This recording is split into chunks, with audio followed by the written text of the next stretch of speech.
You know that saying, be careful what you wish for? Yeah, I wish someone had slapped that across my forehead before I made the biggest transformation of my life. Because losing 200 pounds didn't just change my body, it revealed the ugly truth about my husband, my marriage, and honestly, myself. By the way, where are you watching from and what time is it right now? I love seeing where all of you are tuning in from. Okay, so here's my story. I was 35 when I decided I couldn't live like that anymore. I weighed 367 pounds.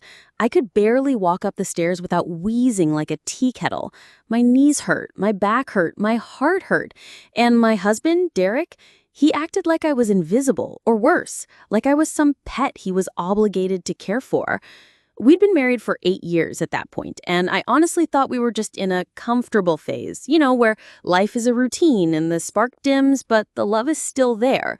I figured my weight gain was part of why our intimacy had faded. I blamed myself. I always blamed myself. But I never expected what would come next. So I made the choice. I started walking, just 10 minutes a day at first, then 20. I joined a gym, hired a nutritionist, and eventually qualified for bariatric surgery.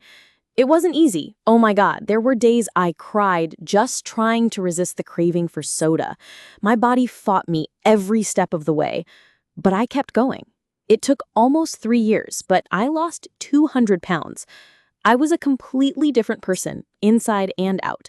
I felt like I'd earned my new life. I felt proud of myself, confident, even sexy for the first time in my adult life. And Derek? He changed too, but not in the way you might expect. At first, he seemed shocked. I'll never forget the day I came downstairs in this fitted red dress I'd bought on clearance. I had curled my hair, put on heels, and felt like $1,000,000. I asked him, "Well, what do you think?" And he just stared at me, blank. He said, "You look different." Different. Not beautiful, not stunning, just different. He barely touched me that night, and it only got worse from there. Suddenly, everything I did annoyed him. If I ordered a salad at dinner, he'd roll his eyes and mutter, "Oh, still on your health kick." If I tried to initiate intimacy, he'd pull away and claim he was tired or stressed. He started staying at work late, then going out with friends I'd never heard of. He was colder, more distant. I told myself maybe he just needed time to adjust. After all, we'd been in this rhythm for years. Maybe the change was just too much, too fast. But then one night, I overheard him on the phone. He thought I was asleep. He said, "She's not the same. She thinks she's hot shit now. I didn't sign up for this." That was the crack in the dam. The moment I realized this wasn't just a rough patch. This was something deeper, rotten. The thing is, I didn't just shrink physically. I grew emotionally. I had goals now. I started volunteering at a women's shelter. I joined a local hiking group. I was making friends, laughing more, saying yes to things I used to hide from. I was finally living. And Derek? He wasn't part of that world. He didn't want to be. So one night, I did something I never thought I would. I snooped. He'd gone to bed early and left his iPad unlocked on the couch. I opened his messages. My heart stopped. He was in a group chat with 2 of his college buddies, and the name of the chat was Derek's deflated wife. The messages were revolting. One of them had sent an old photo of me at my heaviest, holding our dog in the backyard, and captioned it, "Damn, your wife used to be juicy." Derek replied, "Yeah, I miss that. Now she's like a stick with opinions." Another message, "You ever hit it since the surgery?" Derek, "Tried, couldn't get hard. It's like my brain doesn't recognize her." That line echoed in my head like a cruel chorus. I didn't confront him right away. I needed time to grieve. Because I realized I hadn't just lost weight. I'd lost the illusion that my husband ever loved me for who I was. I remember sitting on the edge of the bathtub a few nights later in the dark, just staring at myself in the mirror. I had sagging skin, stretch marks, tired eyes, but I also saw fire, a resilience that hadn't been there before. He didn't love me. He loved having control over me. That was when I made up my mind. I quietly met with a divorce lawyer.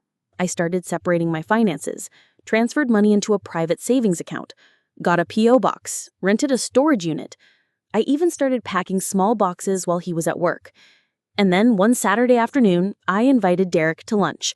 We sat across from each other at our favorite sushi spot. I was shaking, but calm. I slid my phone across the table. Screenshots of everything. His face drained of color. I said, "I'm done. I know about the group chat. I know how you really feel about me, and I want out."